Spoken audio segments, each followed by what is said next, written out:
Speaker, we must go beyond that and also address the issue of cyberbullying, where someone is assaulted during the day, and then in the course of the day, you've got people who have clearly sponsored to cyberbully. And there's also the other spectrum of heckling, vuvuzelas and whistles that are being deployed even in churches. Mr. Speaker, this is a national crisis, and I want to request the minister involved not to take this thing lightly, because if it had happened to him, we would also have condemned it. We would not have excused it the way they did it. Thank you, Mr. Speaker.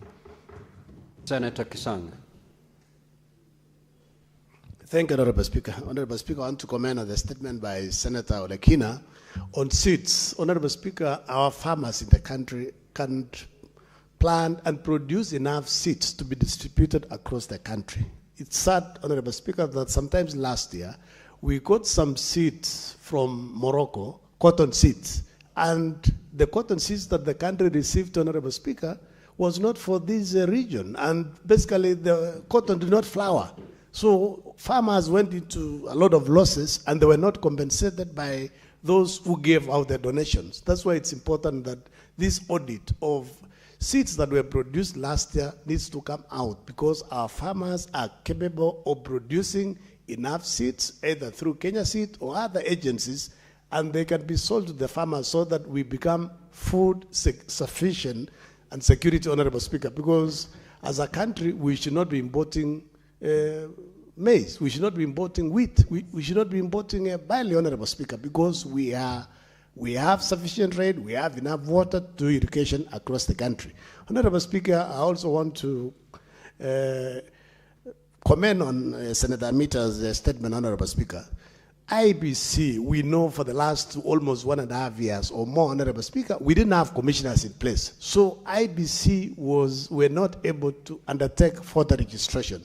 And they have just given the country 1 month to do mass further registration. They need to go back to basically Treasury and National Assembly so that they can be given additional resources. So that between maybe sometimes June, July, Honorable Speaker, they undertake another 1 month-long further registration exercise so that our youth who may be not in the country and those in colleges who may not have any opportunity, Honorable Speaker, or time to get further card within the next 7 days, Honorable Speaker, they take votes. Honorable Speaker, I want to condemn this goonism in the country. It is more than maybe 15, 16 months to elections, and already the country is already in an election mood, which is very sad, Honorable Speaker. I want to condemn those who attacked my chair, Civic, Senator Osotsi. I went to the hospital, saw him. We thank God that he's a senator, Honorable Speaker. If Osotsi was a common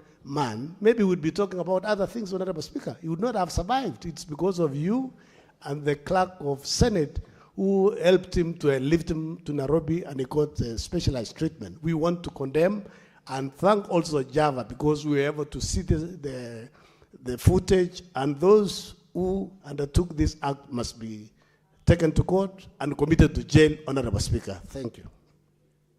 Senator Ogola.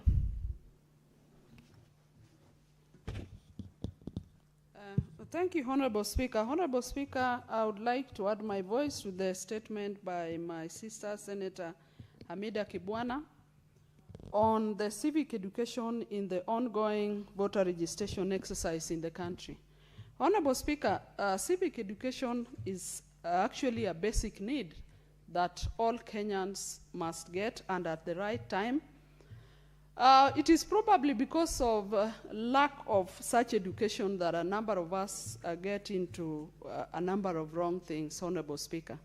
And on the same note, I want to feel with my brother, Senator Ososi. Senator Ososi, what Senator Ososi went through, Honorable Speaker, was uncalled for. At one time, I was tempted to watch that video. At some point, I stopped because I feared what was going to happen next, especially when I saw the young man just courageously kick Senator Ososi. My brother, we are sorry. And on the same note, I want to thank the Senate for the bold step that was taken to rescue Senator Ososi and to address the medical condition which he got himself into.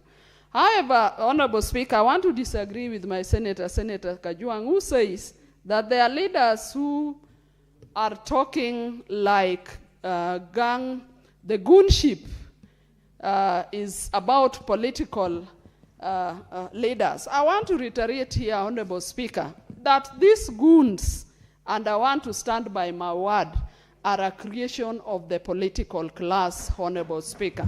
Honorable Speaker, in this country, we have gone through hell. In the same Kisumu over 1 year ago, Honorable Speaker, we had a meeting in Kisumu that was the anniversary of the late Jaramogi Oginga Odinga. Half of the leaders, Honorable Speaker, left running, scampering for safety, and half of them went without their wares, Honorable Speaker. Some lost a lot of valuables. And I want to say, even to people who are reducing the attack of Senator Ososi into a tribal story, Honorable Speaker, that is a wrong narrative. Because when we were in Kisumu and we were attacked, we were only a member of one community. How then were we fighting ourselves? Honorable Speaker, when you go to the political functions, you see these leaders almost accompanied by over 100 people behind them. Who are these? They are never security officers. They are goons. They are gangsters, Honorable Speaker. And so the political class must check at what we are doing, especially as we run into the election. And that is why, Honorable Yes, you'll get one. And that is why, Honorable Speaker, I want to stand here and refute the notion and the narrative being driven against one PS, Dr. Raymond Omolo. Because this goonship has been there, Honorable Speaker. Senator Sosi has been a member of my party and my leader. Honorable Speaker, and in our meetings we have had this same practice. Where was PS Omolo in those? Honorable Speaker, let us not bury our hands in the sand and assume this problem. As leaders, we must face it and call it by its name, or, Honorable Speaker, we are running into danger. Honorable Speaker, I feel sorry for Senator Sosi, but the gangs that we have are a creation of the political class. Some of them are even employed in different payrolls, Honorable Speaker. So why are we calling each other? Let us face it as politicians and address these things once and for all.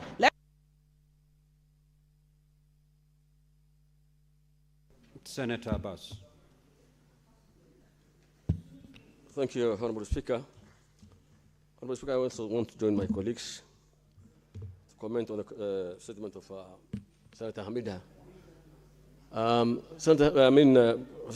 Honorable Speaker, it's a very unfortunate situation that this country has gone to campaign modes very early. Not every day you're seeing people running around, politicians talking about dirty things, inciting the public, actually. And that must have been now we have the IBC in place. It's the high time the IBC must take action and whip the stick, the cane, I mean. Honorable Speaker, what happened to our colleague, our brother Ososi, is a very actually unfortunate situation. This is a very senior member of a senior citizen of this country, a leader. But of course, and then a broad daylight, next to, a mall, a hotel, public place, that kind of business can take place. Honorable Speaker, I think that is a very unfortunate situation. And this country, most of African countries are seeing these countries having a place for a peace haven. People are running to our country from all corners of this country, of this continent. But unfortunately, what's happening now is so sad. Honorable Speaker, the other day I was surprised that the Minister for Interior was saying the number of goons that exist, and that every politician has a goon. This is very unfortunate. If the minister is aware that every politician has goons, then he should apprehend them. If he's saying the number of goons and he knows where they are, they should be apprehended. They should not be waiting to cause havoc in this country. Honorable Speaker, I think what is happening is this country is going out of hand. If we continue this way, I think most of us this will be a very unfortunate situation for us. And then it is a high time Kenyans must have conversation before we go the election period. Thank you, Mr. Speaker. Yeah, Senator Mogeni.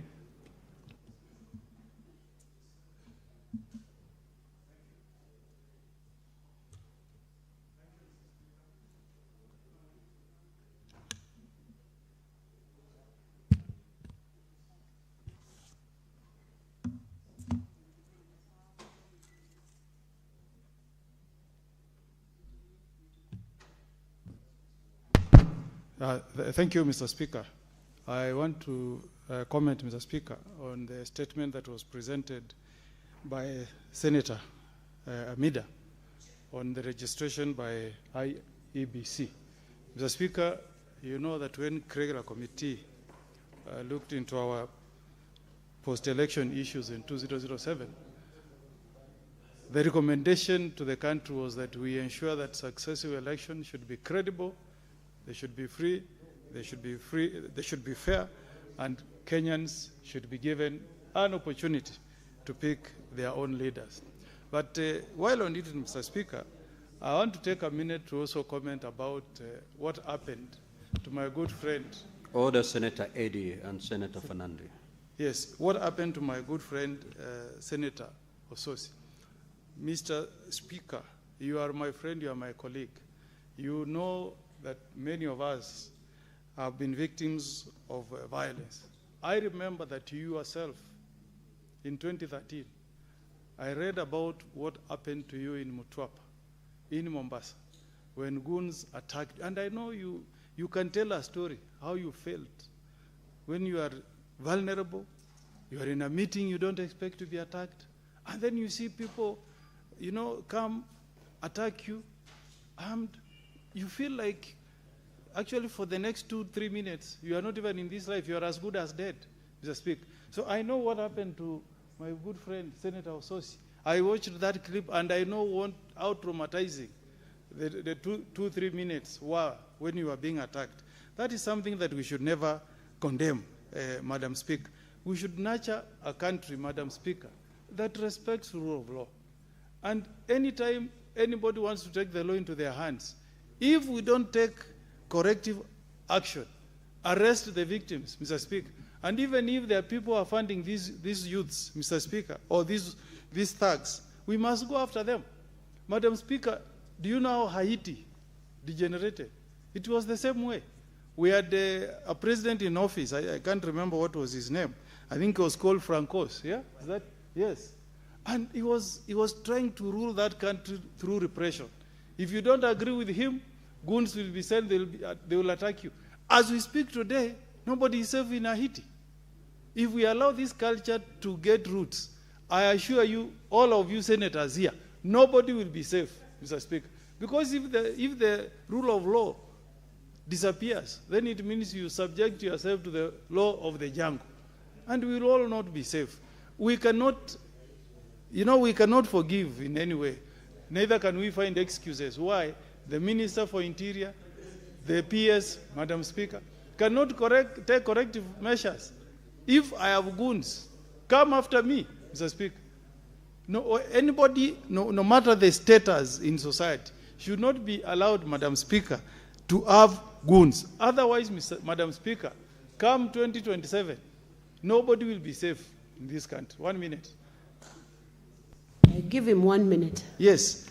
Mr. Speaker, Madam Speaker, if we allow this culture, and we are now speaking as leaders, people's representatives, Madam Speaker, if we allow this culture where people attack you because they have been said or because they think they hold different views than yours, we will never have a country, Mr. Speaker. Let us allow our democracy to take roots, Mr. Speaker. We can differ on opinions. Let there be 1 term, let there be 2 terms, but let us coexist as brothers and sisters. At the end of the day, Madam Speaker, all that we want is a peaceful environment where we can coexist. Politics will come and go, but this country, we and our children will still remain. That's all we want, Madam Speaker. So let us have some decisive action from the government, from the CS Interior, from the PS, so that we completely root out this culture of gonism, Madam Speaker. you, Senator Mugeni. Senator Wakoli. Asante Mheshimiwa Spika kwa nafasi hii kuchangia hoja ama maswali ambayo viongozi wenzangu wameuliza.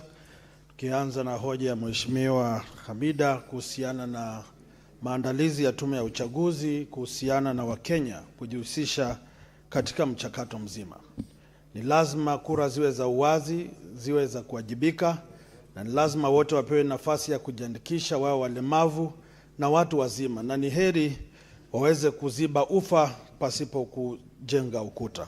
Mheshimiwa Spika, la pili ni kwamba tunapojiandaa katika mfumo huu wa upigaji kura mwaka ujao, usalama kwa mnyonge, usalama kwa maskini, usalama kwa tajiri, usalama kwa viongozi ni jambo la muhimu sana. Yale yaliyotukia kwa Mheshimiwa Osotsi ni jambo la kusikitisha sana, na jinsi tunakemea mavamizi ya wakulima kule Baragoi, jinsi tunakemea magenge ya majambazi kule Mombasa, jinsi tunakemea waporaji wa mali ya umma katika misitu ya nchi ya Kenya, ni vile vile na katika hasira hiyo na nguvu hizo hizo tunazielekeza dhidi ya wale ambao walimshambulia Mheshimiwa Osotsi. Mimi kibinafsi, Mheshimiwa Spika, ni seneta wa kaunti ya Bungoma. Mustakabali na ujirani wetu na kaunti ya Vihiga ni karibu sana. Sisi ni jamii moja. Na ni jambo la muhimu watu wajue, hata kama tuko katika demokrasia, damu ni nzito kuliko maji. Na yeyote anayemkabili Mheshimiwa Osotsi ananikabili mimi.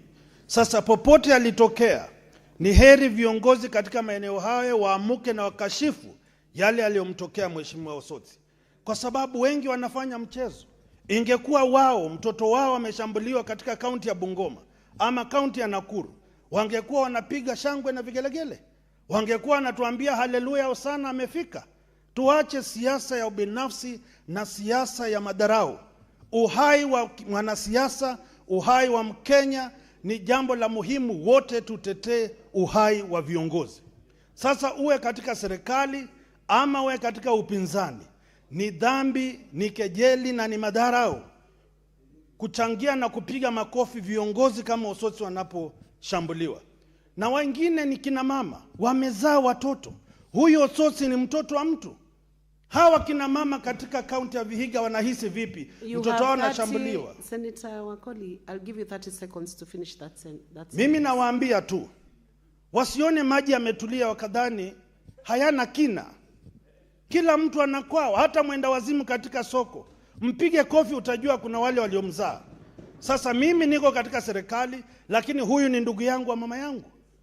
Na wote wakiwa Marsabit, Moyale, Busia, wote ni ndugu zangu. Na nina haki wa kuwatetea ili waweze kujivunia kwa Wakenya, kwa sababu wanalipa ushuru na wana kitambulisho, wanaitwa Wakenya. Thank you, Senator Wakoli. Senator Hamida. Okay. Senator Hamida. Asante Madam Speaker, na mimi nataka kuunga mkono kakangu ama Senator Ledama kwa hii kauli yake mambo ya mbegu. Hizi mbegu Kenya inafaa kuwa necessary kuangaliwa ni kiwango gani na ni mbegu aina gani zinaingia Kenya. Madam Speaker, nilikuwa nimetoa statement yangu ya mambo ya kuangalia mafuta gani tunayotumia Kenya.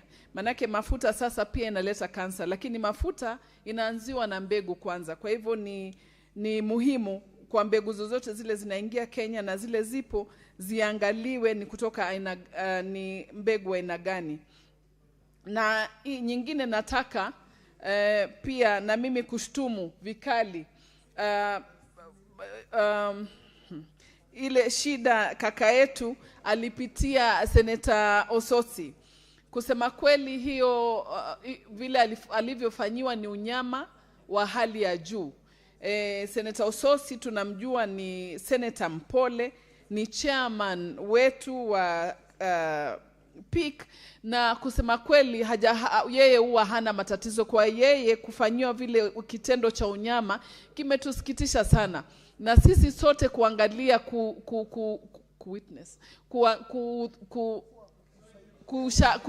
ushahidi ukaonyesha vile aliumizwa.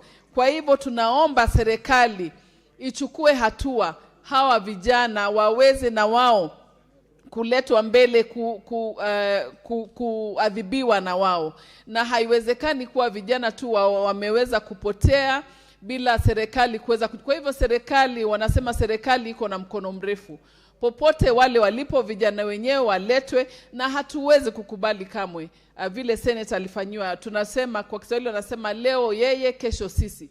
Kwa hivyo kusema kweli kilikuwa ni kisa kibaya na tunashtumu vikali. Asante Madam Speaker. Senator Onyonka.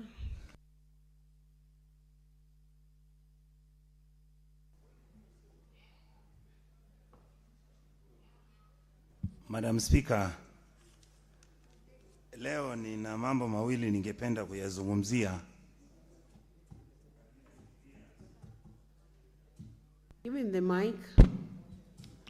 Na nilikuwa nafikiria kuwa ndugu zangu wale ambao ni wanasiasa wangetusikiza leo kidogo. Mambo mawili yalitendeka wiki iliyopita, Madam Speaker. Jambo la kwanza ambalo la kushtua ni kumuona kakangu Ososi akilimwa sasa kule Kisumu. Nikiuliza shida ni nini, naambiwa ni kwa sababu amechukua siasa ya mrengo mwingine. Kwa hivyo kuna wale ambao wangekuwa na uchungu na yeye, wangependa kumwadhibu, ndio wamuonyeshe vila anatakiwa kufikiria. Lakini hapo Madam Speaker, tukaenda kikazi upande wa Nandi, upande wa Elgeyo Marakwet, tukaenda upande wa Singishu, ambako wale sisi ambao tuko kwa mkondo ule mwingine ambao si wa kiserikali, ungedhani kuwa wale watu wa kule Nandi wangetucharaza. Lakini wananchi walitukaribisha. Kwa sababu gani? Hamu yao ni kutaka kazi ifanyike.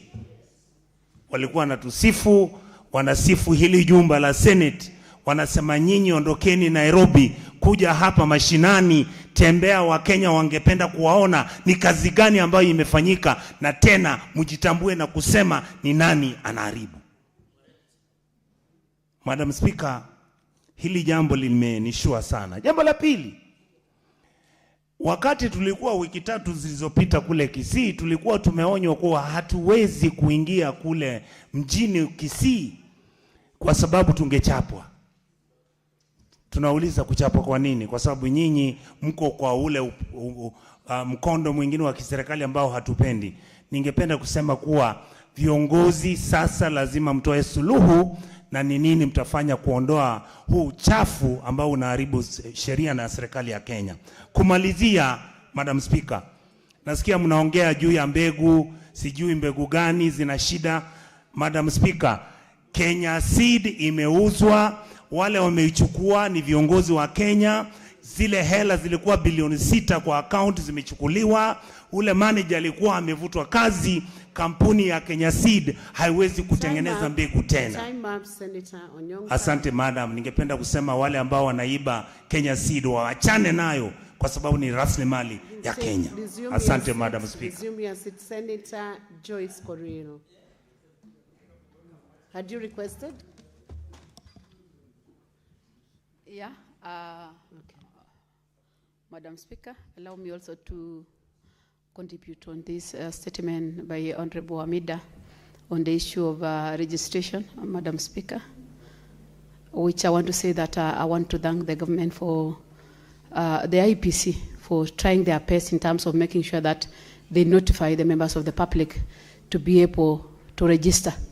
I want to tell the Kenyans, especially the youth, and all of us who voted maybe 20 years ago, that we need to make sure that we have this card for a change that we desire. I know there is a lot of politics around. That is why you find there is a lot of fights all over. And I want to stand with Honorable Osotsi. I want to say that indeed it was a very disturbing incident. Being a colleague in this house, despite the fact that she is coming from another divide, I want to say no one should suffer the same fate, Honorable Speaker. I want to say that the culprits who did the mistake of fighting Honorable Osotsi, who was helplessly lying on the floor, Honorable Speaker, should be put to the end. And they must face the full force of the law. I want to say that despite the difference, we can always agree to agree or agree to disagree. We should not die because of politics. It is about development. It's about ideas. It's about the agenda. It's not about the person. So I want to urge the Kenyans that as we enter into the elections, let's focus in terms of the ideas or the manifestos that the politicians have or the leaders have than fighting individuals and having differences that doesn't assist us in any way, Honorable Speaker. I want to say, being a mother, that it's hard for us as parents to see our children perishing in the streets just because of politics, being used by politicians to square their scores. I want to say that I urge them to have the card, let them listen to the manifestos, let them elect the leaders based on the manifestos that they are going to give them. Otherwise, I support, Madam Speaker. Thank you. Senator Manzo. Thank you, Madam Speaker. Madam Speaker, I would like to comment on Senator Hamida's statement on voter registration and the IBC portal. It is true we should have voter education. Ordinarily, that happens every registration cycle. Kenyans have to be educated by IBC. There has to be meetings, and I believe this should still be done, and an opportunity given to Kenyans to register again once this 1 week left is gone. Secondly, today, Honorable Murkomen, when he was here, the CS Interior, said that there are 58,000 IDs which are going to be out by Friday. As much as I'm urging young ones to pick ID cards from the local chiefs, because there are quite a number, 500,000 still uncollected, if we could extend a few days to make sure that every Kenyan who hasn't gotten the ID this week get their ID and they're able to register next week. On the other one, on the voter portal, if you run, I'm told by a senator friend of mine here, if you acquire the voter registration, which is all 100,000 online, and you put it on AI, 7 million voters are not properly identifiable. So there's some job IBC must do. I've challenged them before in a public forum where they had invited us here in Nairobi. And I think we should really rectify the voter registration, and make sure that the voter registry is verifiable, and they are also not allowing, for those who want to transfer, you have to go to the constituency headquarters. It is still a strain in the village. Finally, on the matter of Senator Osotsi, brutality is an illegality. Only 3 have been arrested. The rest are said to have left the country. I am sure they have not gone very far or to a country Kenya has no diplomatic ties with. They should be able to be brought back by Interpol, charged, they are known, their names are known, the lists have been released so that they can also face the law. And we want to eliminate this sort of goonism and violence in our politics. I thank you, Madam Speaker, I support. Senator Montet. Thank you, Madam Speaker. Allow me also to contribute on the very 2 important statements. One from Honorable Hamida Kibwana.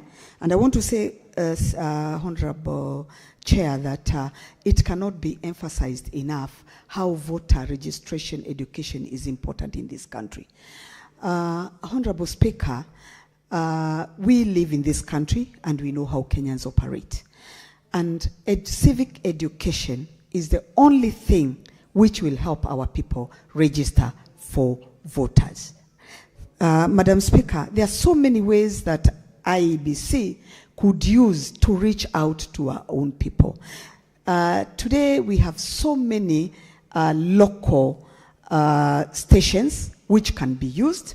So what IEBC should do is go back to Treasury and ask for money, because it is important that we actually educate our people on how important it is to vote. That is what will bring peace in this country, and that is what will help our country move forward. Madam Speaker, also let me also condemn the attack on one of us.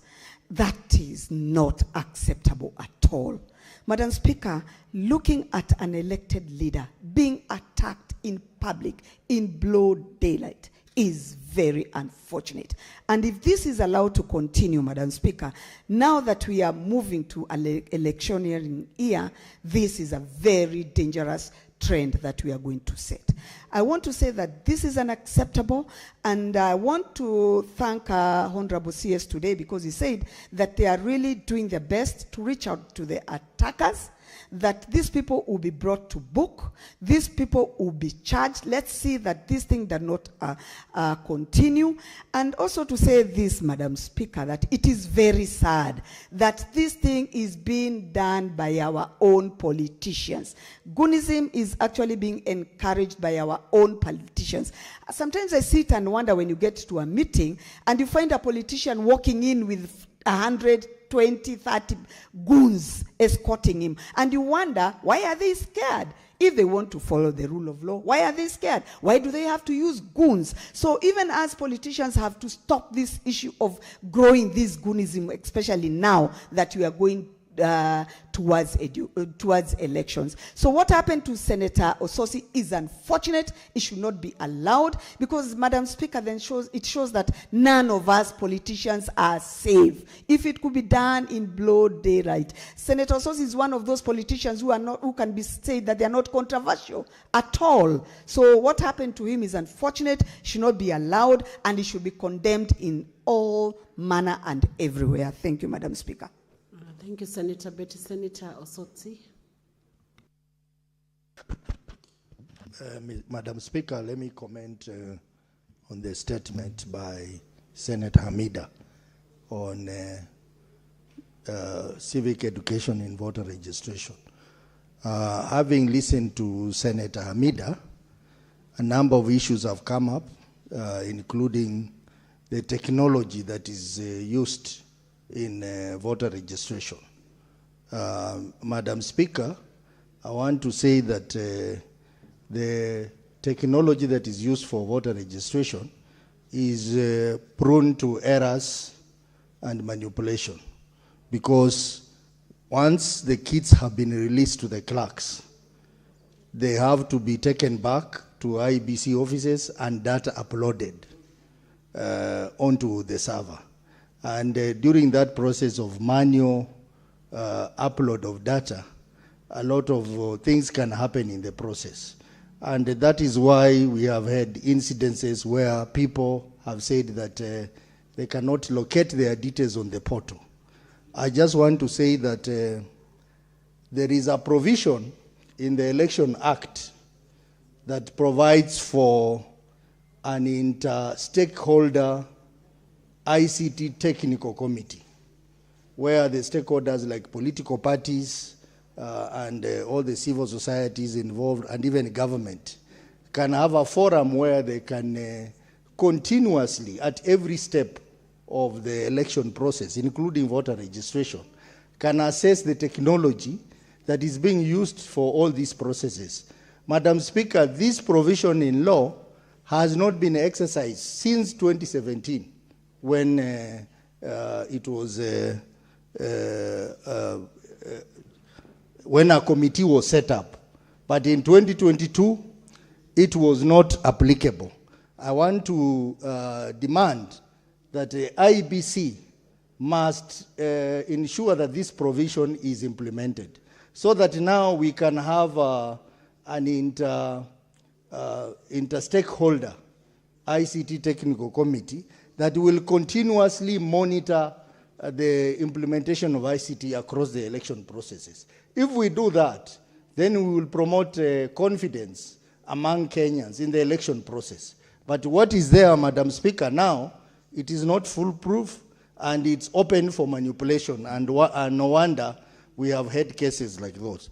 Secondly, Madam Speaker, even as we talk about voter registration, there is also the provision of IDs national identification cards to the people, I have realized that there are so many people in our areas who do not have IDs, or some of them have the old generation IDs which cannot be used for election.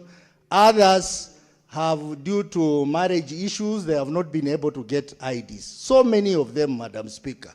I think what the government should focus on is in providing IDs to these people. But I'm also concerned that the provision of IDs is done selectively. It appears that this process is only centered in areas, some areas, and other areas are left out. For example, Madam Speaker, I see a very aggressive process of provision of IDs to residents of a county where my good friend Cheregei comes from, because we share the boundary.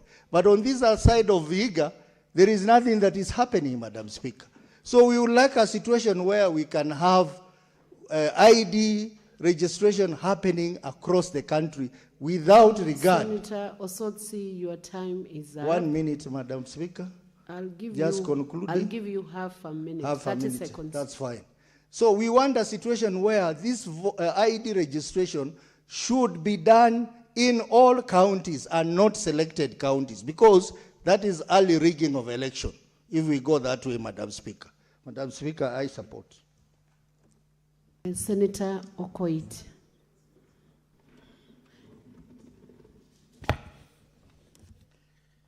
Madam Speaker, thank you for the opportunity to contribute to the two statements.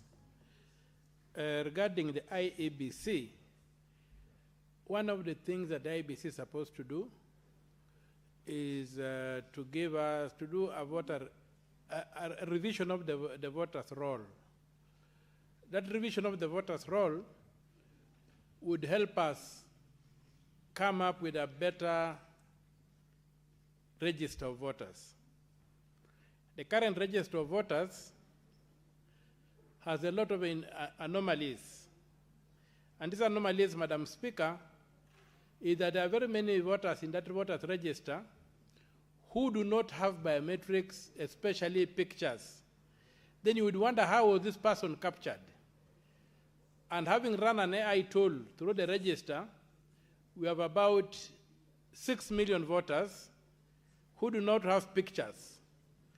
Those are ghost voters, and I would like the revision of the register to get rid of all people who do not have pictures, so that anybody who is a voter in Kenya has a picture. We know who it is. There are no people who have no faces in this country who are moving around. We don't have ghosts. So I'd pray that the IBC executes its mandate of revision of the register to weed out all voters who do not have pictures in the roll. As regards the attack on Senator Osotsi, I don't have the words with which to condemn it. It epitomizes what is happening in this country, disregard for the law. There's so much violence that even if you move your hand in the air like this, you hit the violence. Non-violence is not only in the actions. Non-violence is also in the language people use. It is from language that we proceed to begin inflicting actions that we see as violent. What happened to Senator Osotsi is unacceptable, and I was surprised to hear the other day on television, I think it was yesterday, where it was being alleged by one of the officials that some people who were involved have run across the border. What is Interpol doing? What efforts are they doing to bring them back? These were known people. They should be punished. They should set an example so that the hooliganism we are seeing coming across, like we call them goons and whatever, that hooliganism must be nipped in the bud. Otherwise, we are priming this country for civil unrest. The state will very soon lose the monopoly of violence, and when that happens, we will be in trouble. There will be no country called Kenya. Your time is up. Senator Oburu. Thank you, Madam. Thank you, Madam Speaker, for the opportunity. Madam Speaker, I stand to speak on the issue of voter registration. Madam Speaker, voter registration is at the core of democracy of our country. And we cannot claim to be a democratic country if we don't conduct free and fair democratic elections. And Madam Speaker, therefore, elections do not happen on the election day. Elections start far earlier, much earlier than the election day. The election day is just now for people to do the final process. But if, for instance, Madam Speaker, any region is denied registration of voters by either being too laxed or having those equipments collapse too frequent, or by having less money put there for mobilization of the voter process, Madam Speaker, it becomes a process which finally might not be regarded to be free and fair. Therefore, these questions which have been asked, a statement by Kibwana, is a very, very important question, and Madam Speaker, I would like the committee to go into the details and find out if, what is happening in this voter process. Because we want a transparent election where after the elections, we greet each other and say, I have been defeated, I will try next time. Madam Speaker, I know that these things sometimes happen. They happen because in most cases, Madam, you find that the registration process of voters is completely underfunded. And the people who are registering, they tend to concentrate only in certain centers. And wananchi cannot move to those centers because of the cost of going to those centers. Sometimes it's expensive, and therefore that is also injustice to the people. The people who are doing the registration should be given sufficient backing, sufficient funding, so that when they go, they don't restrict themselves to only certain centers, Madam Speaker, because they lack money for maybe some subsistence or even fuel to travel to those areas, Madam Speaker.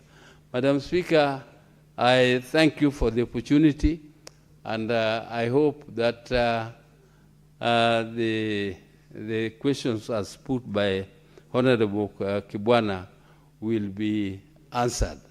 I wanted to comment on another one, but I have been cut short by the time. Yes. Senator Sigei.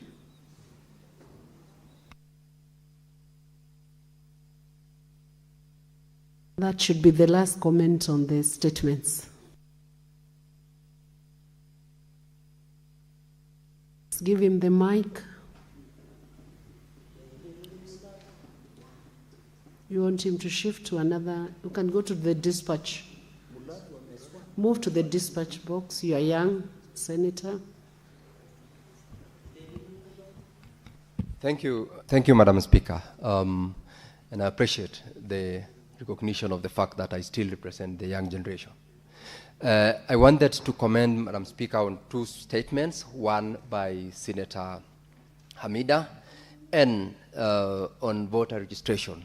Madam Speaker, what is currently going on in the program that the Independent Electoral and Boundaries Commission is to enhance the voter registration, and it is done for a reason. We are talking about democracy, we are talking about leadership. This House in itself, Madam Speaker, has got representatives of the people, and the representation came out of an election. And therefore, if there is anything that must be done, is to make sure that there is maximum participation by Kenyans of age in the electioneering process. Election, as one of my colleagues here has stated, is not an event, it's a process. That process is what is going on right now. It has been going on. It will continue until the time when the elections are conducted. And therefore, we wish to encourage Kenyans of age to come out in large numbers, register so that they participate. Almost every process that is conducted in these houses and in other public offices are supposed to be guided by the space that every other Kenyan desires to have representation, and that representation can only happen with members of the public of age registering as voters. And as we push the Independent Electoral and Boundaries Commission to continue the process and to encourage Kenyans, we also believe that that process is going to enhance transparency, is going to enhance accountability, and as to whether or not we still having issues with the register, it is a matter that is supposed to happen as we encourage the rest of the people of Kenya to participate. And secondly, Madam Speaker, when we watched the clip that was going round of one of our colleagues here being attacked by goons or by Kenyans, it is not a statement that we should take for granted. I am sure that whatever differences that we do have in our political space, it should not in any way get closer to planning an attack on a colleague. I condemn, Madam Speaker, with the strongest terms possible, any kind of plan or arrangement where a member of the public is used by either any political wing or formation to plan to attack a colleague. I have experienced, Madam Speaker, an incident where goons have been paid to block access to a public facility. That is what most of us say the beginning of anarchy, and this country should not degenerate to that. What happened to Senator Osotsi should never happen to any other member of this House or any other political player. It doesn't matter the formation that you are in. And if there is anything that the Ministry of Interior and those who are responsible must do, is to make sure that those who've been identified, those who could be identified, must face the law.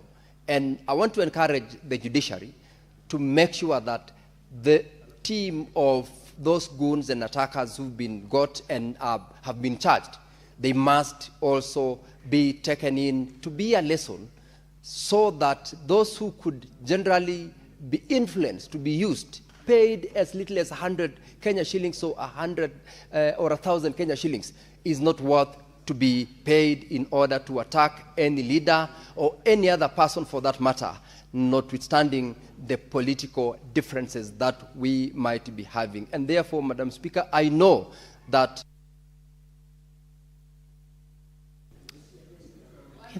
Thank you. Thank you, Senator Sigei. He's already ceded the microphone. Senator Osotsi from the House, we say that was a very sad incident, and I believe those who attacked Senator Osotsi are cowards who are unable to face their opponents, and they have ceded to that cowardice. We call upon the CS to ensure that investigation is done speedily and they are brought to trial, even if it means involving the Interpol if they have crossed the border. So we wish you a quick is used by either any political have been paid to block access to a public facility. That is what most of us say the beginning of anarchy, and this country should not degenerate to that. What happened to Senator Osotsi should never happen to any other member of this House or any other political player. It doesn't matter the formation that you are in. And if there is anything that the Ministry of Interior and those who are responsible must do, is to make sure that those who've been identified, those who could be identified, must face the law. And I want to encourage the judiciary to make sure that the team of those goons and attackers who've been got and have been charged, they must also be taken in to be a lesson, so that those who could generally be influenced to be used, paid as little as 100 Kenya shillings or 100 or 1,000 Kenya shillings, is not worth to be paid in order to attack any leader or any other person for that matter, notwithstanding the political differences that we might be having. And therefore, Madam Speaker, I know that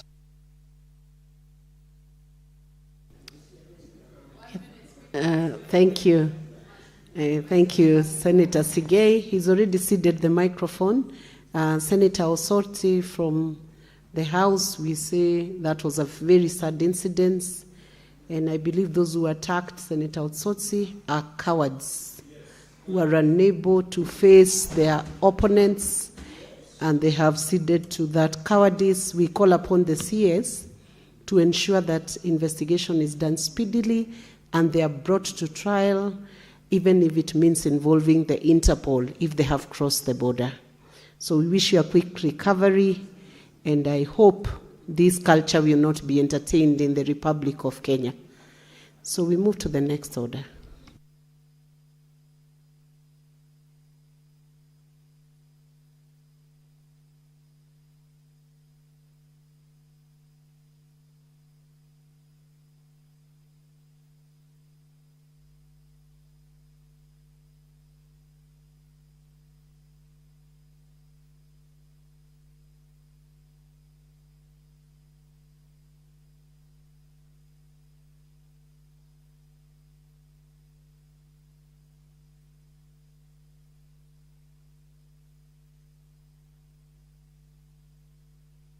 Next order.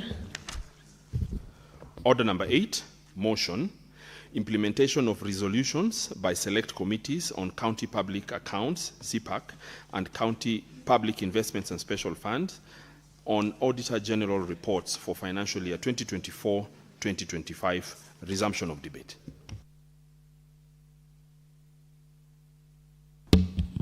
Senator Cherarige, you had a balance of 7 minutes. Is that so? Yeah, there are 7 minutes.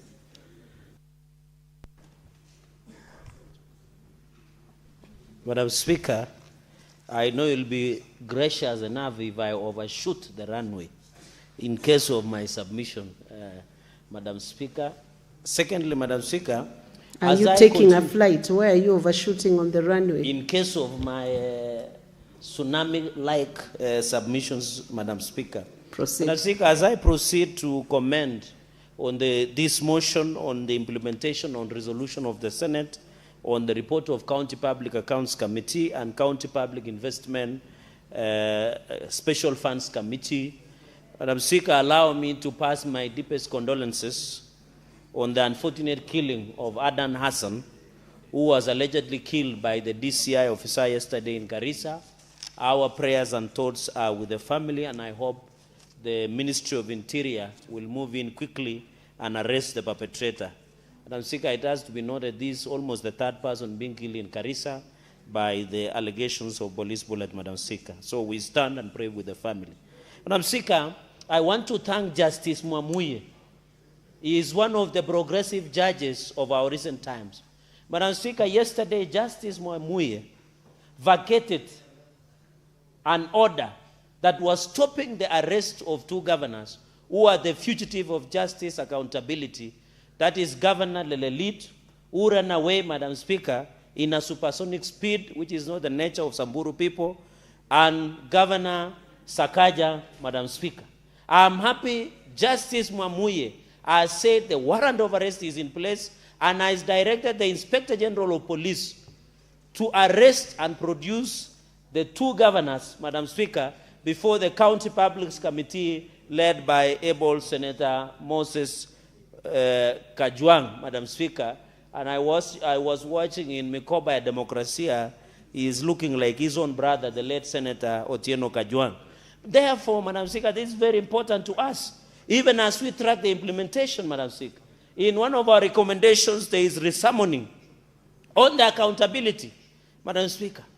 We must resummon 29 governors, including Nandi governor. The COG chair must be resummoned, Madam Speaker. Alongside the 2, Governor Sakaja and Governor Lelit must be arrested, Madam Speaker. And the other 29 to answer on the issues of accountability. And we will not negotiate Madam Speaker, on the issue of accountability, Madam Speaker.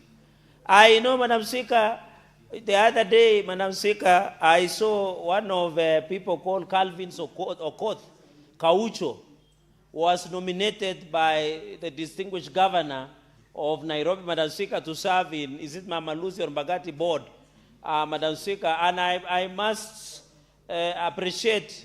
But I was wondering, why are people complaining about Kaucho? The allegation has it the Nairobi governor does not have academic qualification of a degree, Madam Speaker. So the point I'm trying to make, Madam Speaker, we must, and I want to request, now that my chair of CPAC is here and the chair of CPIC, Madam Speaker, we must issue warrant of arrest against the COG chair, Hamid Abdullahi, Madam Speaker, for being used to subvert justice, for violating Article 10 on national values and principles of good governance, Article 229, Madam Speaker, of the Constitution of Kenya, Article 201 on principles of finance, Article 174 on principles of devolution. Next week, Madam Speaker, part 1, we will issue warrant of arrest against the governor, who is the COG chair, Ahmed Abdullahi, who continues to subvert justice, Madam Speaker, because we are following through, Madam Speaker, on the resummoning of governors, Madam Speaker. We want to make him an example against 29 governors on this issue of resummoning, Madam Speaker. Senator Cherargei, do you really have powers to issue warrants of arrest against governors? Maybe Madam not. Speaker, I have said County Public Accounts Committee. I'm not saying, I am a member, Madam Speaker, under powers and privileges. And this is anchored under Article 123 and 124 and 125 of the Constitution, Madam Speaker. And I want to call upon judiciary and thank Justice Mamuye that in the Speaker Mate's case, you only challenge the process at the tail end. You don't challenge. And no arm of government can inject another arm of government, Madam Speaker. Be it the judiciary, be it the executive, be it the parliament, Mr. Speaker. Madam Speaker, I was in Kericho the other day, Madam Speaker. I was in Kakamega. I was in Nandi. Across everywhere during recess, Madam Speaker, even in Narok, Kenyans are saying, let governors appear before the Senate so that they can answer questions of accountability, Madam Speaker. Madam Speaker, I met Kenyans.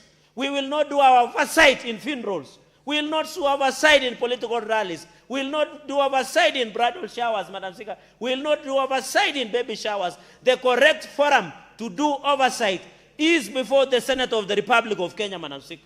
I want to challenge governors, instead of answering us in public rallies, in funerals, they should and must appear before the Senate and answer to the questions, Madam Speaker. Even on this issue of goons, Madam Speaker, I am aware some governors have employed people who are in the payroll and they are using as goons to harass and intimidate senators, Madam Speaker. Wherever you go, be it Nandi, be it Homa Bay, Madam Speaker, be it Wajir, be it Nairobi, Madam Speaker, we must say no to goons. These goons thrive because they are in the payroll of the counties, Madam Speaker. We cannot, even in Muranga, Madam Speaker. There are people who their business is to carry the governor's chair, to carry the governor's toilet, to carry the governor's carpet. Devolution did not envisage. It was not the design. And I'm happy the ODM party leader, Dr. Oburu Oginga Odinga, is here. One of the luminaries of devolution in this country, Madam Speaker, is present on the floor of the House. The intention of devolution was to ensure there is drugs in hospitals, there is water, Madam Speaker, there is bursary. It was not the intention to have a governor's seat to be carried around, to have a governor's toilet to be carried around, to have goons following a governor, 100 of them, Madam Speaker. It was the intention of devolution for the Mamamboga, the border to have opportunity, Madam Speaker. And I'm happy. That was the intention of devolution. There is nothing else, Madam Speaker. And therefore, on this implementation, and I want to say, I don't fear to say this, Madam Speaker. Cowards die many deaths. If you can add me 30 seconds, because I'm setting the tone, Madam Speaker. I want to say this. The biggest weakling in the fight against corruption is EACC, DPP, and DCI. We have made recommendation, Madam Speaker, to EACC on many issues of financial impropriety in counties, Madam Speaker.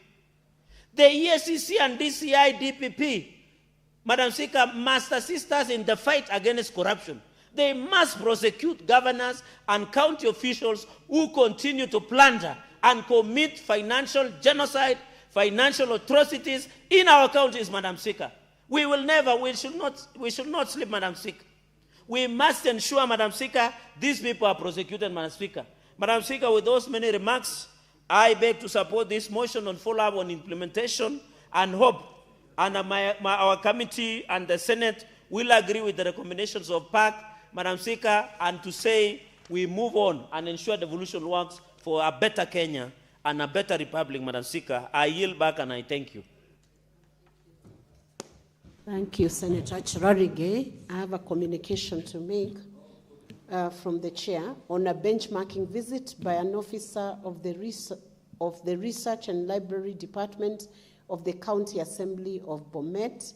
Honorable Senators, I would like to acknowledge the presence in the Speaker's Gallery this afternoon of Ms. Caroline Cherotich, a librarian of the Research and Library Department of the County Assembly of Bomet, who is on a benchmarking engagement on best practices at the Senate. I request Ms. Cherotich to stand so that she may be acknowledged in the Senate tradition. Honorable Senators, on behalf of the Senate and on my own behalf, I extend a warm welcome to you and wish you a fruitful visit, and I thank you. You may have your seat. I welcome Senator Bomet, Senator Sigei, to give her welcome remark. Thank you, Madam Speaker, for giving me the opportunity to welcome one of my employers, Madam Caroline Cherotich, from the County Assembly. Yes, she is indeed one of my employers because she's a voter from the County of Bomet, and therefore I am here courtesy of her vote, and the representation in this House is courtesy of her support that brought me in here. Madam Caro, I wish you an experience that will support you as you deliver on your assignment at the library services in the County Assembly of Bomet. And take note of the conversation that is going on right now, because what we are dealing with is sometimes part of what ought to have been done by the County Assembly, by the members of the County Assembly, and unfortunately most of them, especially when it comes to matters of oversight, it has not been executed as it is supposed to be. I wish you an experience that will help you to learn more and replicate this when you go back home. Thank you, Madam Speaker. Thank you, Senator Sigei. We resume on the debate on this motion of implementation of recommendations by select committees on county public accounts, CPAC, and county public investment and special funds on Auditor General's report for year 2024 to 2025. And just by way of guiding the senators who are contributing to this debate, please note that the debate should be on the amendment that was deleting the word select committee on CPAC and CPI and SF immediately appearing in paragraph 5 of the motion, and substituting with the words to establish an ad hoc committee comprising 15 senators, and inserting a new resolution after the resolution listed at number 4, submit a final report to the Senate within 90 days from its establishment. So that's the motion that is being debated before we resume to the substantive motion on what is in the order paper. Thank you. Senator Kajwang, you may take the floor. Madam Speaker, I think you've made very, very important directions on what is being debated, because it's an amendment to the original motion. And Madam Speaker, I support the original motion, but I do not support the proposed amendment. Madam Speaker, the Public Accounts Committee and the Public Investments Committee are established in the standing orders to give effect to Article 96. When this Senate started, we had an implementation committee. And I do recall in the 11th Parliament, the implementation committee was chaired by the then Senator for Siaya, Senator James Orengo. In the 12th Parliament, we got rid of the implementation committee. And I know members have requested that why don't we bring back the implementation committee?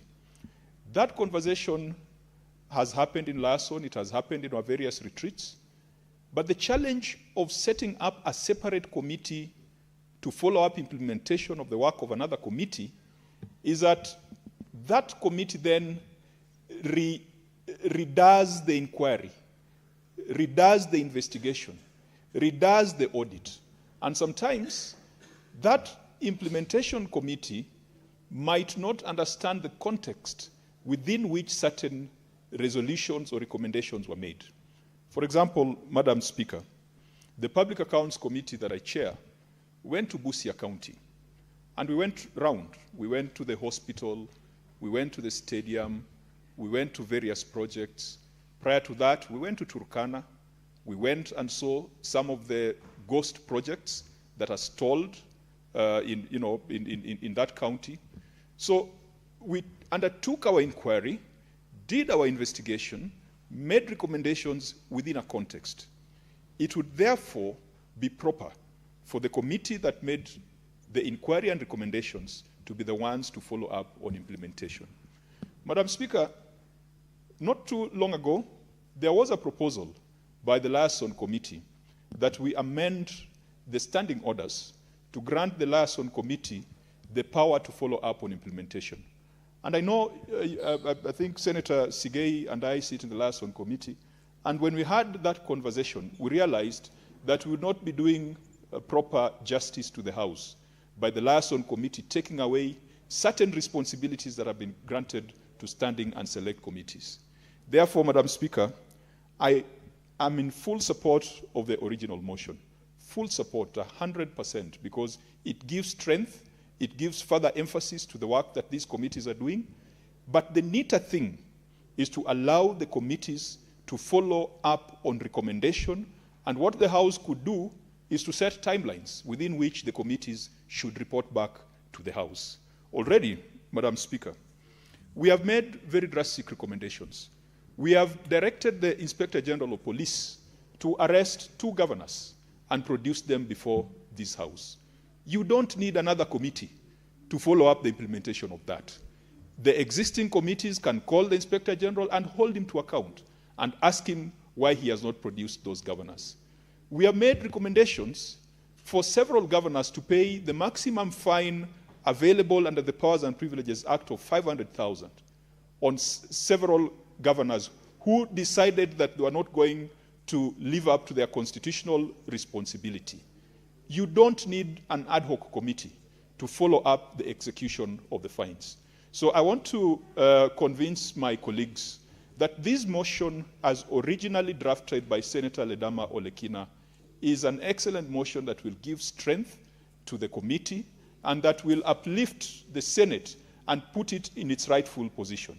Madam Speaker, there is no negotiation on issues of compliance with the Constitution. And I say this with a lot of respect, even to our colleagues who sit on the other side, who are governors of counties. And I know that just a few days ago, there was an informal meeting between a few governors and the leadership of the Senate. And Madam Speaker, the leadership of the Senate made it clear that you cannot negotiate on whether to comply with the Constitution. You cannot negotiate on whether to comply with the Powers and Privileges Act. You can never negotiate on whether to comply with the PFM and the Public Audit Act. Madam Speaker, we are not powerless as a House, and we are not powerless as a committee. Already, the courts lifted conservatory orders that had been granted in a Kiambu court that would stop the Senate from issuing summons or sending invitations or asking the IG police to arrest defiant governors. Those conservatory orders have been lifted. And so this House has got its powers originally as captured in Article 96, Article 93, Article 94 of the Constitution. This Senate has got its powers originally as captured in Article 2298, which empowers the Senate to consider the reports of the Auditor General. Madam Speaker, if we had a problem, then perhaps we would go this route. If we had a problem with the judiciary has been on the side of the Senate, and it's not just on the side of the Senate, it's on the side of the Constitution. The law enforcement officers, the Inspector General of Police, has come before our committee and has confirmed, and has been on record in public that if Parliament gives directions that someone must be produced before any of its committees, the Inspector General of Police has got no latitude and cannot negotiate with Parliament as far as that is concerned. And so, Madam Speaker, on this amendment where we're proposing to delete the words select committees on CPAC and CPIC and substitute it with an ad hoc committee, Madam Speaker, I do not support it. And I want to urge and encourage members that even if there could be suggestions on how to give better effect to the work of the two committees, it would be canvassed better rather than through this kind of amendment. Madam Speaker, I want to assure the House that the Public Accounts Committee, the Public Investments Committee, has the capacity and has the legitimacy and has the legal tools to ensure that governors appear before it. And so, Madam Speaker, since this is a debate on the amendment, let me make it brief, because I'll probably come back to the substantive motion in the event the amendment is not carried.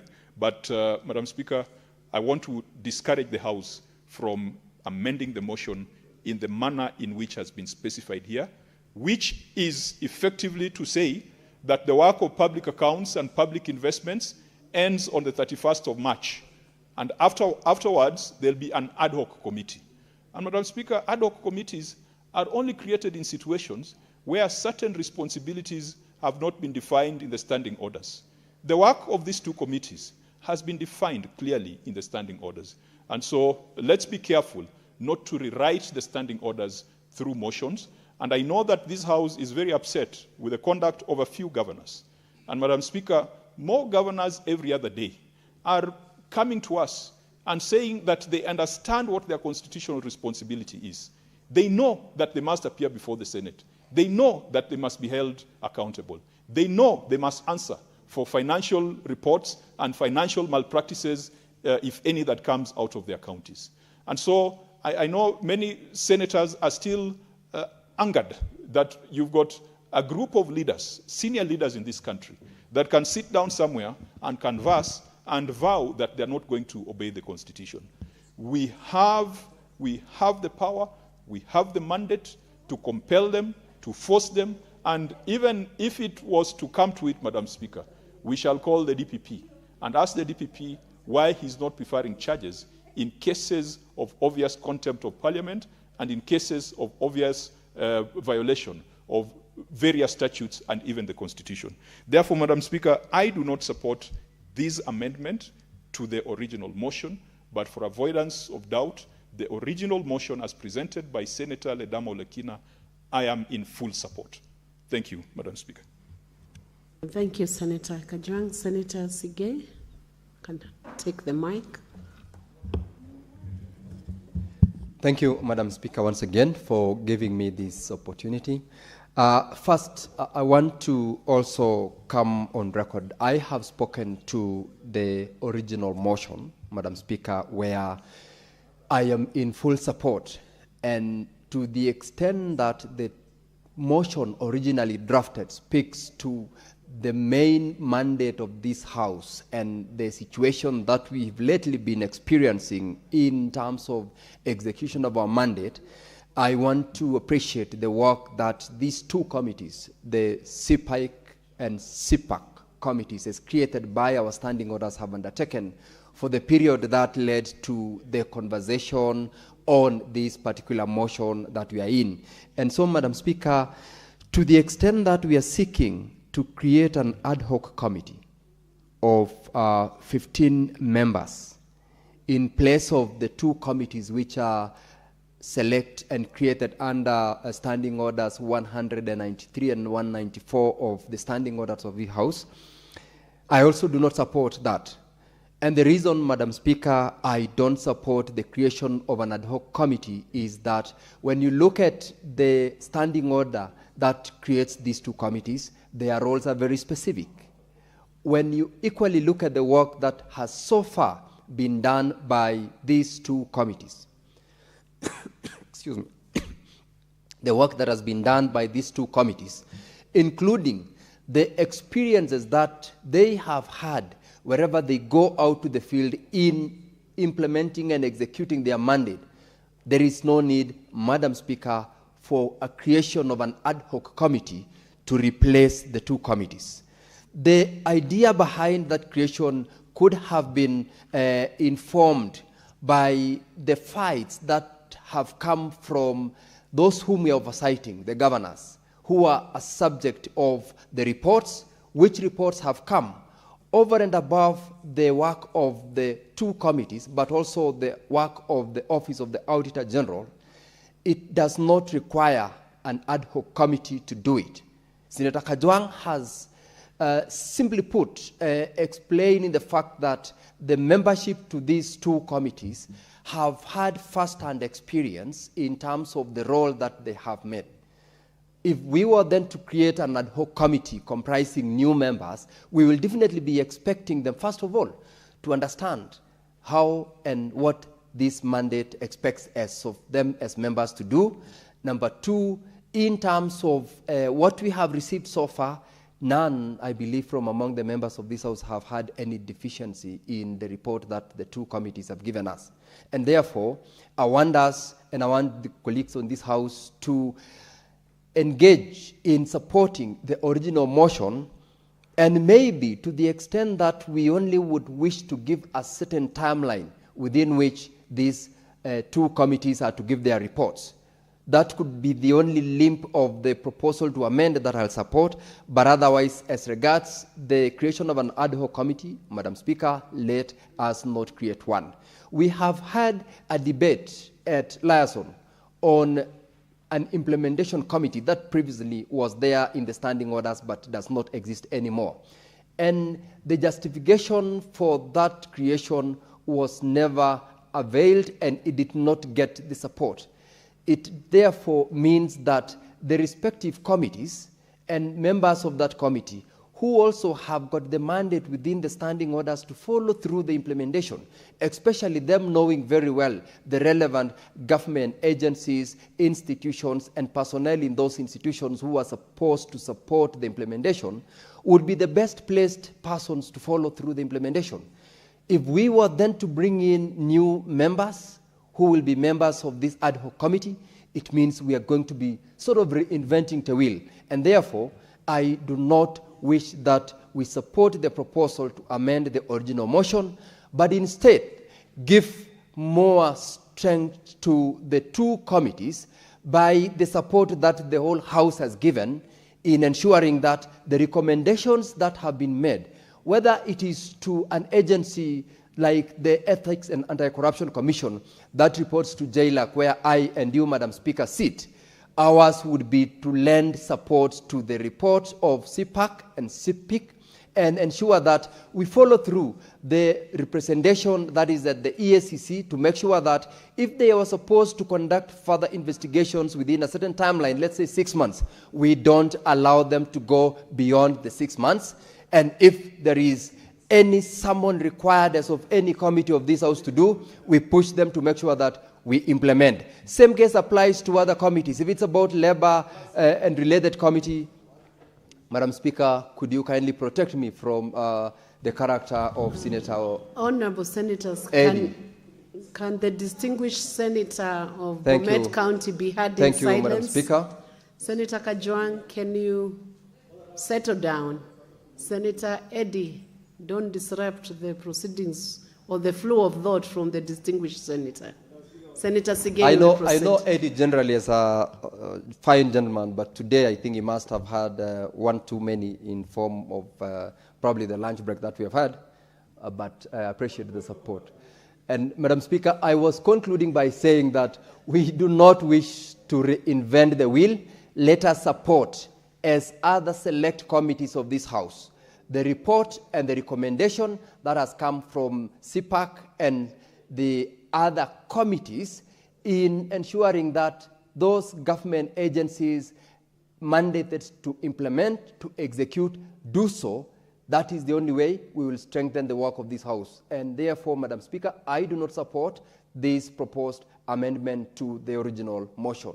And for avoidance of doubt as well, I, however, fully support the original motion that required us to make those recommendations that will support the oversight role of this House and will call to book and to answer those governors who have been found to have abused their offices in one way or the other by misusing public resources and failing to appear to answer to the concerns raised by the committees of this House and the rest of the public that have done several petitions before the House and other committees of this House. I thank you. Senator Osotsi. Thank you, Madam Speaker. Madam Speaker, from the onset, I want to oppose this amendment to try and amend the motion to provide for the setting up on an ad hoc committee on this matter. Madam Speaker, first of all, this amendment is unconstitutional. If you read Article 2 to 9 of the Constitution, that talks about the oversight of audit reports, it implies that there would be standing committees, oversight committees, that will deal with this matter.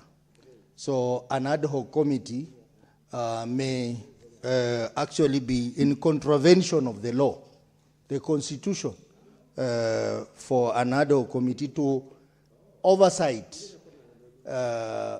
carry out audit-related oversight roles. That will be against the Constitution. At the same time, Madam Speaker, it will also be against the Public Audit Act, which provides that there would be substantive committees of Parliament that will carry out oversight over audit reports. So this amendment, if carried as it is, will basically make the entire motion unconstitutional and unlawful.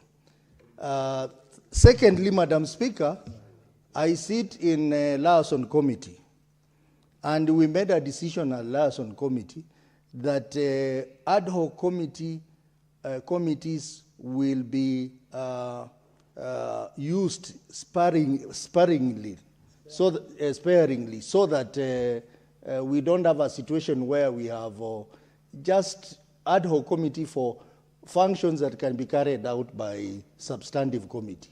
And that decision was made, and that decision stands, and that decision is the decision that has been used even to allocate budgets to committees. So introducing such a committee at this point in time will actually negate that decision by the liaison committee, which is a very important committee in this House. And thirdly, Madam Speaker, the follow-up on the audit report will require institutional memory. If you have 15 members who are new, who are not involved from the start, now being involved to follow up on the implementation, that would be a mistake, and that would actually not lead into any desired results or outcome. So I oppose this amendment, and I call upon members to also oppose this amendment. Thank you, Madam Speaker. Thank you, Senator Osotsi. Senator Mudigi. Asante Madam Speaker kwa kunipa nafasi Mudigi niweze kuchangia mjadala ambayo unaendelea ya kufanya amendment mambo ya park hizi timu mbili vile walikuwa nafanya kazi. Kitu ya kwanza nashukuru sana kwa sababu mahakama ilikubali magavana wawe wakiingia katika park na ile kamati nyingine niweze kuangalia vile kazi ama utendaji wa kazi ama vile pesa ya wananchi inatumika. Madam Speaker, mimi nikiwa Senator Embu County napinga mjadala wa Senator Landema ya kufanya amendment, kwa sababu tukianja hiyo kitu italete mambo mingi na itaonekana sisi maseneta hakuna kazi huwa tunafanya. Bwana Speaker, magavana wangetaka tuwasaidie Madam Speaker, wangeandika barua kwa kamati ambaye zile ziko hapa, tukae chini tafute dialogue na pia kamati ya powers and privileges of Senate, lakini wakufanya hivyo, Bwana Spika, walijipiga kifua, wengine wakatoroka na wakaenda wakakaa chini waikao huko Mombasa. Tulikuwa naona mambo ya wakiongea wakipinga ma senators ile kamati mbili. Kwa hivyo Madam Speaker, mimi nikiwa senator wa Embu County nakumbusha senate na watu wa Kenya namna hii. Nakumbuka Madam Speaker, wakati tulikuwa hapa tuliona county 12 ambazo zilikuwa pata pesa kidogo, wale magavana walitulilia na tukakaa chini Madam Speaker, na hizo county ikapata pesa, na magavana wengine hizo pesa imewasaidia. Nakumbuka kama kuna gavana mwingine najua kama gavana wa Embu County ameajiri walimu 100 wa ECD saa hii, pia ataajiri madaktari. Kwa hivyo Madam Speaker, nikiwa senator wa Embu County nataka niambie magovernors, uwezi kuwa senator wakati unahitaji pesa mwaka ikienda kuisha, baadaye kuja kufanya oversight ama kuongea mambo mengine unakuwa mnapinga. Kwa hiyo Madam Speaker, mimi nasema ile kamati mbili iendelee na kazi yake, mambo ya amendment hakuna anja, ndio uweze kuona tunafanya kazi kulingana ile inafaa. Tukiingilia mambo ya amendment ni kama kumaanisha zile kamati zingine zote ni kama asinjui inafanya kazi namna gani. Kwa hiyo Madam Speaker, ningeomba maseneta wote tuunge mjadala ile wa samani mkono, ndio magavana waweze kukuja kurudisha na kusema vile wametumia pesa ya umma. Lakini Madam Speaker, ningeomba ING na pia watu wa intelligent na kona zote ile kamati mbili mko na uwezo ya kuleta mambo yote katika seneti hii, tuweze kuona ni magavana gani ambaye wataki kufanya kazi na kujibu maswali, ndio waweze kuchukuliwa hatua. Na pia Madam Speaker, ningeruhusa ile kamati kama kuna njia yoyote inaweza tumika, ukute kama mwezi wa 6 kama magavana hawaanza kuwa amerudisha ripoti ya vile wametumia pesa ya county, kama wanaweza kuandika barua iende kwa treasury, ukute wale ile zile counties asitaweza kupata pesa. Kwa hiyo nikiwa senator wa Embu County, mimi napinga mjadala wa Senator Randema. Asante Madam Speaker. Thank you, Senator Mudigi. Senator Hamida. Madam Speaker, I just want to say I oppose the motion. It's as simple as that. I mean, there's no way that the mother, it's only the mother committee that can sit on this one, but then you cannot have an implementation committee who have not worked on it. And what time do we have, Madam Speaker, for them to scrutinize and work on the report? So I oppose the motion, and it remains that way, Madam Speaker. Thank you.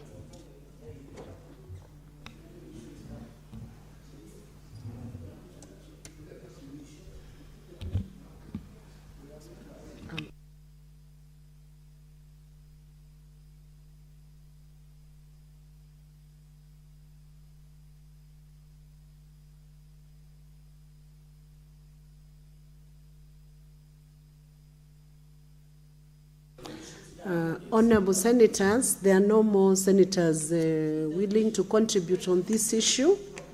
And at this stage, I am putting the question. Can we confirm quorum first? Clerk, can you confirm quorum? Can you confirm quorum again? Confirm quorum.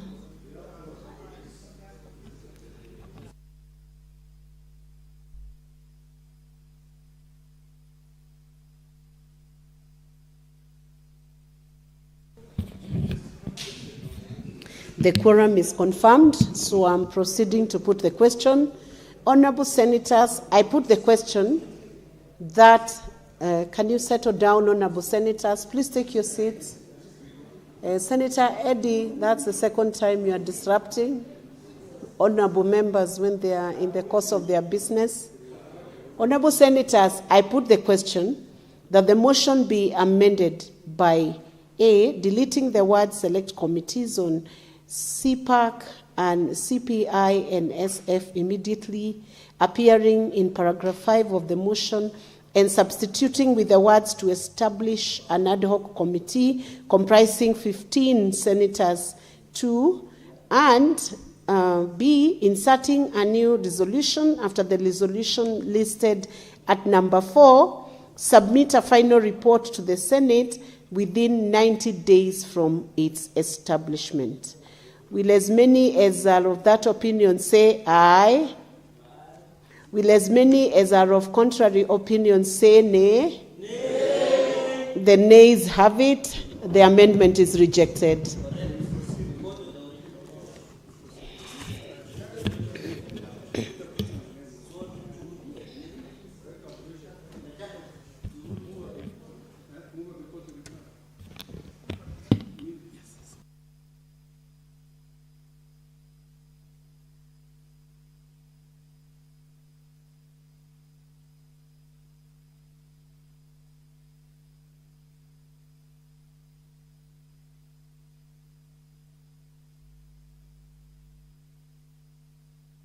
So, honorable senators, the amendments have not been carried through, so we are reverting back to the original motion, and it's now time for senators to contribute to the original motion. I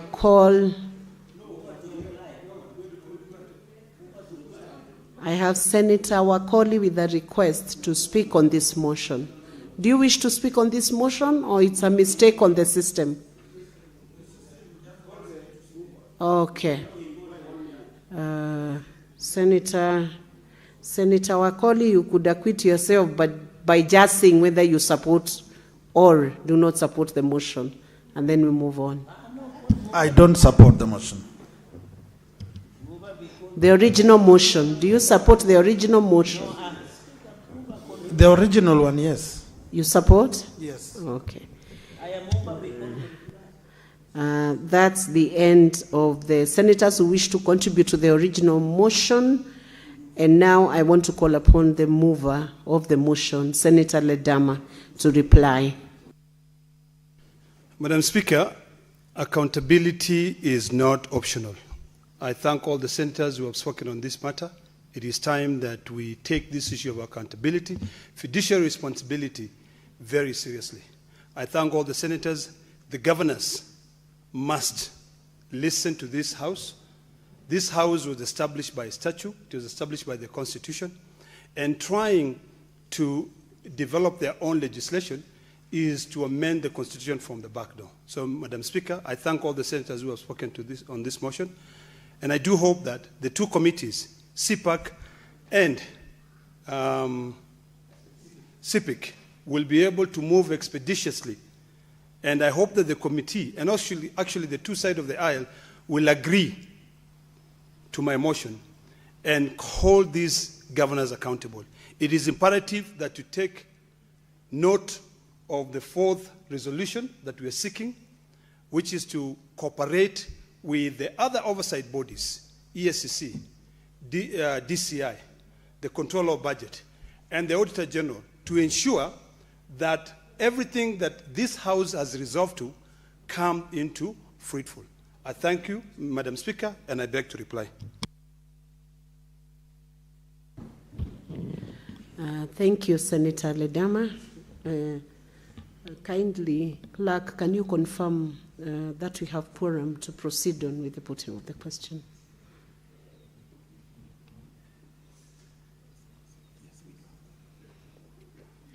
I confirm that we have quorum pursuant to Standing Order 42. It is ascertained. So, and I also confirm that this, I make a determination that the matter does not affect counties. It does.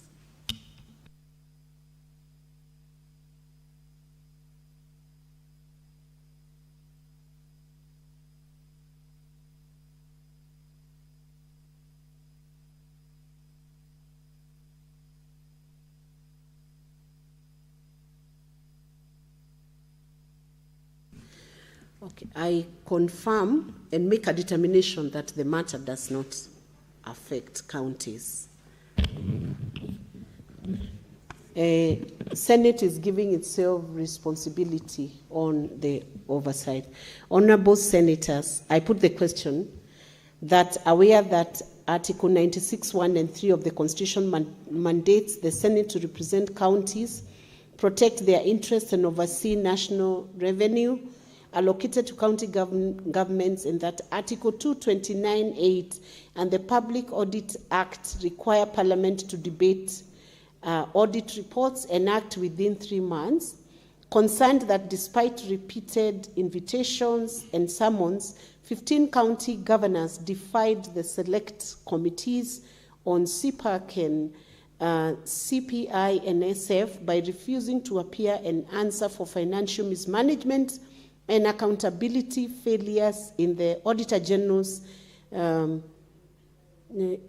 2024-2025 reports, appreciating that CPAC and CPI and SF diligently interrogated the Auditor General's issues, filed reports within constitutional timelines, and secured Senate approval on 31st March 2026, noting the urgent need for rigorous follow-up on these recommendations and ongoing Senate oversight of the implementation. Now, therefore, notwithstanding Standing Order 225, the Senate resolves that the select committees on CPAC and CPI and SF immediately, 1, track implementation of the Senate-approved recommendations and table monthly progress reports detailing compliance status. 2, fast-track the next audit cycle by prioritizing Auditor General's reports on county financial statement for the year ended 30th June 2026, tabling committee reports promptly to enable thorough senatorial scrutiny.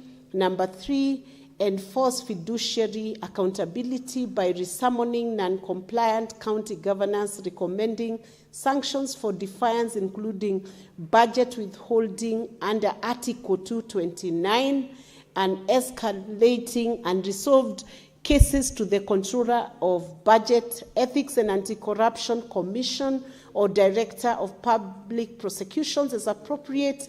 4, collaborate with oversight bodies, Controller of Budget, EACC and DPP to impose consequences under Chapter 6, Leadership and Integrity, for governors' failure to appear, including contempt charges, suspension of county equitable share, personal liability for losses, and disqualification from future electoral candidacies. Will as many as are of that opinion say aye? Aye. Will as many as are of contrary opinion say nay? The ayes have it. Next order.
Honorable Senators, I will reorganize the order paper and defer order number 9 to number 12 because we do not have the requisite quorum, and we'll also further reorganize order number 13 up to order number 2022 and defer the same pending quorum issues, and now proceed on to the next order.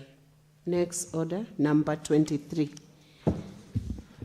Order number 23, motion, report of the Standing Committee on Health on a petition to the Senate by the Kenya Union of Clinical Officers, KUCO, regarding alleged discrimination, interference, and violation of clinical officers' practice rights by the Ministry of Health, the Council of Governors, and the Social Health Authority. Resumption of debate. Senator Cherargei, were you the one on the floor when this motion was deferred to today?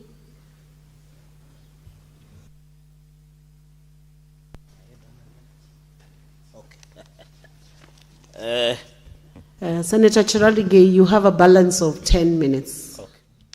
Thank you, Madam Speaker. I will utilize it properly. Yesterday, Madam Speaker, coincidentally, you are also on the seat. I think so. I'm privileged, and I want to repeat what I said yesterday, that I am the one who read this petition on behalf of the Kenya Union Council of Clinical Officers, KUCO.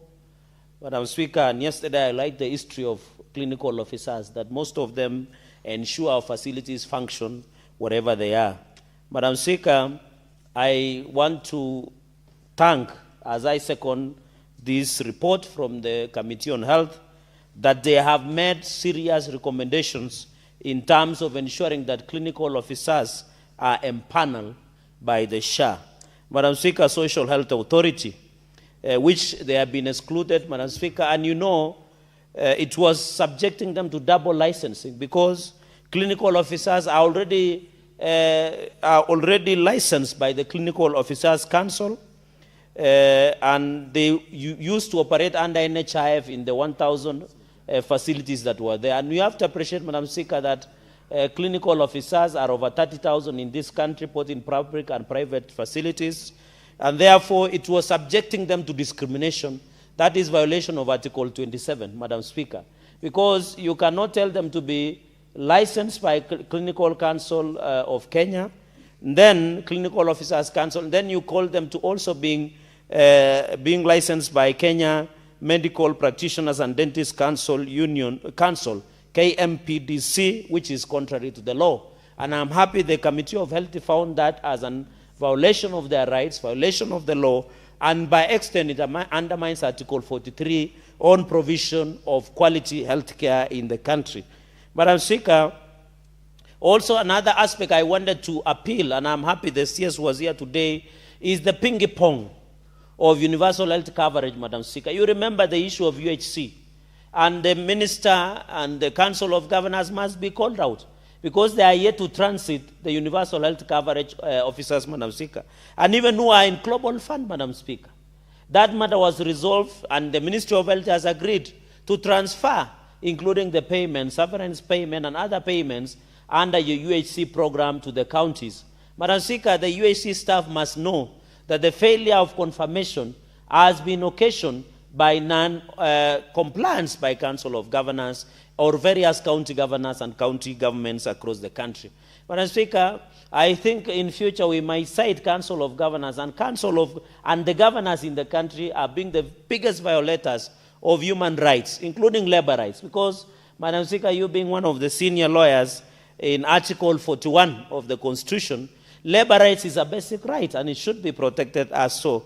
And I know even in Migori, the situation is similar. It goes without going concern. And the young man from Migori, Senator Edi, one of the young men elected under ODM, but I don't see him attending the regional rally in Malindi. I hope he will be included, Madam Speaker. And therefore, the issue of internship posting delays has left over 5,400 qualified practitioners, Madam Speaker. And Madam Speaker, some of these interns are the age of your sons and daughters, Madam Speaker. So it is very unfortunate that the issue of UHC, and I've been very passionate about it, that the UHC, Madam Speaker, the history of UHC, in 2020, when the soldiers in barracks could not come out, when the bombs could not become relevant, when the bullets were useless, the only real heroes of the fight against COVID-19 was universal health coverage staff, Madam Speaker. They have been frustrated. They have been depressed, Madam Speaker, because there is a bingy-pong game being played by the governors in this country. They want to employ their court jesters instead of confirming these 5,400 UHC staff, Madam Speaker, including the Global Fund staff, Madam Speaker.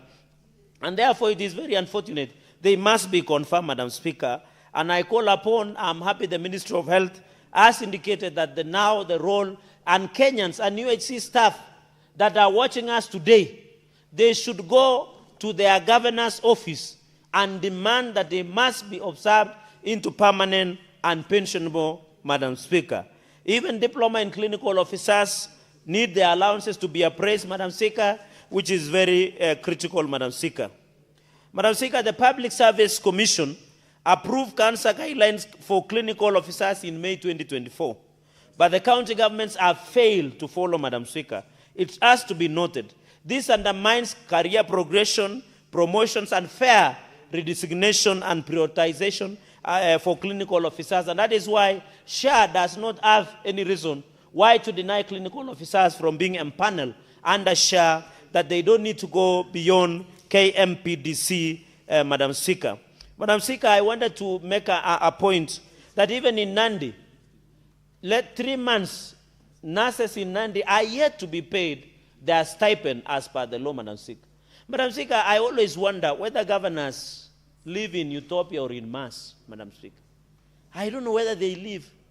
These people should know that our nurses, our health practitioners, have their families to feed. They have rent to pay. They have school fees to pay, Madam Speaker. Why are we becoming insensitive? This culture of not paying stipend to nurses, for example, by the governor of Nandi, has embarrassed everybody, Madam Speaker. When we visited Metete the other day, we visited Kapsabet County Referral, we visited Nandils, Madam Speaker. They cannot even pay staff. The hospital is very dirty. The toilets are in deplorable conditions, Madam Speaker. In fact, if you go to Kapsabet County Referral Hospital, Madam Speaker, and you are sick, you will decline to be admitted. You go back with your sickness. Because if you stay in hospital, you become more sick, Madam Speaker. So it is very unfortunate that we must address the issue of UHC under the guidelines of Public Service Commission, and county governments must. These are the conversations we should be having with Council of Governors, not about an appearance to answer audit queries. These are the real conversations, Madam Speaker. Even the Global Fund staff, when the USAID was removed, those Global Aid Fund staff must be observed in our counties because health is devolved under 4th schedule of the Constitution of Kenya, Madam Speaker.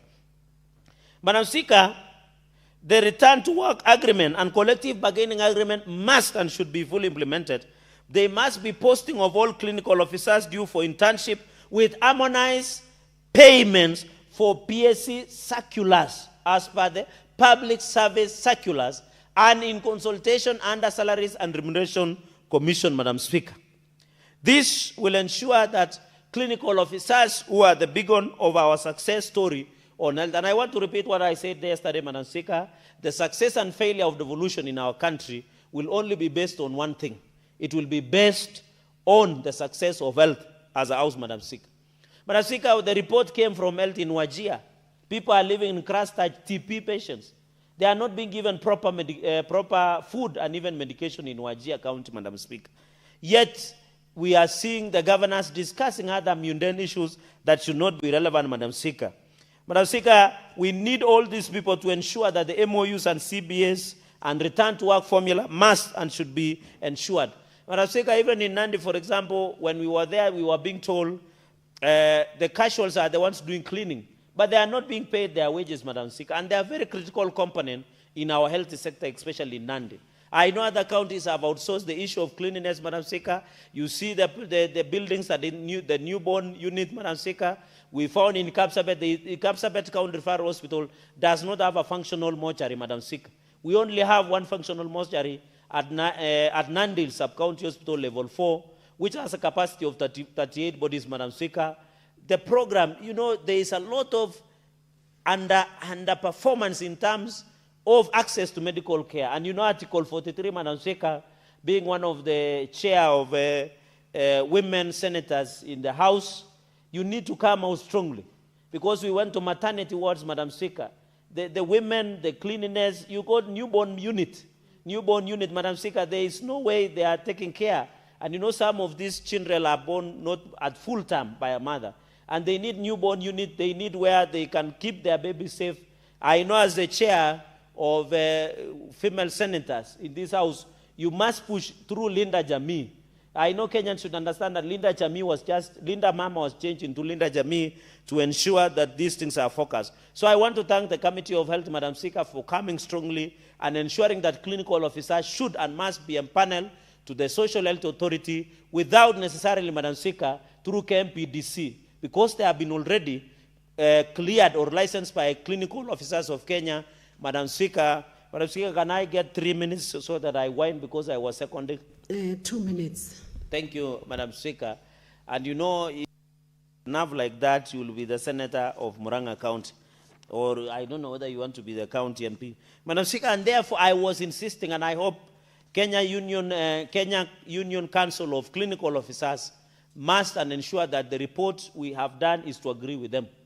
And I will talk to our brother who is doing a good job, CS Aden Duale, to ensure we remove bureaucracies in terms of empanelment so that access to medical care should be. And I want to say in conclusion, Madam Speaker, I know on Friday we'll be hosting His Excellency the President of the Republic of Kenya in Murang'a, and I'm happy there is excitement in Murang'a about hosting the President in Murang'a. I know Murang'a is one of the strongholds of President William Ruto and the broad-based government.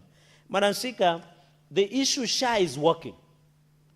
But you know, Kenyans think it does not work because when they go to an hospital, they don't get drugs. And they spend out of output. Because you see, by the time patient walks into an hospital, they get consultation, they get laboratory tests, they get to be treated by the doctor. But when prescription of drugs are done, because governors have failed providing drugs, Madam Speaker, the Kenyans think that it's not working because the drugs are not in the hospital. So it is the challenge to Council of Governors, including in Migori, in Homa Bay, Madam Speaker, in Nandi, to provide drugs so that when a SHA patient works in Migori County Referral Hospital, Madam Speaker, they are able to get the medical service and get the drugs, Madam Speaker. So SHA is working. That is why 30.5 million Kenyans are registered today, Madam Speaker. And Kenya is one of the top upper middle level income economy. Madam Speaker, in conclusion, because I saw a minister in Tanzania trying to answer President William Ruto about the middle income status of Kenya. The economy in Kenya is doing better than Tanzania, and we will not allow anybody who is below the president to answer them. We expect the president of equal country to answer them. Madam Speaker, with those many remarks, I beg to second. I was watching the changeover, so I thought I would. Thank you, Senator Cheradigei. Can I have Senator Eddie Okech? No, sorry, Senator Kajwang.